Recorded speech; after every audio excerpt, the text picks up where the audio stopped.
My dear friends, it is certainly a matter of pleasure and prestige for me to stand before you to put forward a few points on the relationship between human beings and the environment on World Environment Day celebrated on the 5th of June, that is today. Every year we are observing World Environment Day for boosting up the awareness and actions for the protection of our environment. The environment can affect human health and life in many aspects. Good environment means good human health, and harmful environment may lead to health hazards. Before entering deep into the subject, let me quote a remark by Mahatma Gandhi, the father of the Indian nation. He said, "Mother Nature is having enough resources to satisfy everyone's needs, but not their greeds." Yes, instead of using nature appropriately to satisfy everyone's needs, people are exploiting it to maximum and amassing it abundantly. Most of us are destroying nature, cutting trees regularly, illegal digging in the valleys and rivers, excavating rubble from everywhere, construction everywhere, and the usage of artificial fertilizers, etc. The smokes from the factories are making polluted air.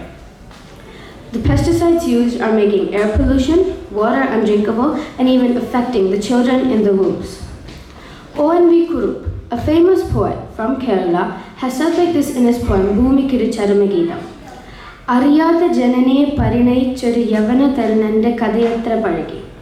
Pudhiya kadha ezhudunnu vasudhayude makkalivar vasudhayude vastram uriyunnu.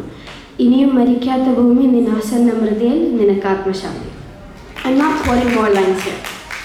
The over-exploitation of natural resources has made several problems for human life. Firstly, we can think of food and water. The pesticides and other chemicals used for food production badly hit human beings and animals. They make the quality of agricultural products non-edible. Then these chemicals reaches the water bodies, making the water poisonous and non-drinkable. The human body consists of 70% of water, but in reality, only 2.5% of the water on the planet is drinkable. Needless to say, the toxic waste from the factories, uncontrolled waste disposals, are all making the water bodies non-usable. You can now imagine the pathetic situation. Quickly remembering the endosulfan case that happened in Kerala. Endosulfan used as a pesticide for the protection of tea, fruits and vegetables affects human generation by way of neurotoxicity, physical deformation, overall poisoning, etc. Now moving on to air pollution. Emissions from factories and motor vehicles can cause acute air pollution, which affects human life miserably as these pollutants contain harmful substances like mercury, sulfur dioxide, etc. Long-term exposure to air pollution can cause diseases in the heart or lungs, like cancer or other health problems. Burning plastics are hazardous to the environment as it deformates the atmospheric ozone layer, ultimately affecting the equilibrium of Earth. It is an astonishing news that in India's capital city, New Delhi, the life was paralyzed for over a week due to the lack of good air. As you all know, global warming is an international problem under the observation of United Nations Organization. The global temperature is rising, and as a result, mountain glaciers are melting at an alarming rate, so floods and other natural calamities are very frequent. Friends, so far I have given a picture on how human activity negatively impacts the environment. But don't be discontented.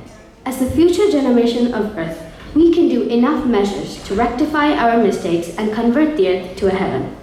We should be more vigilant.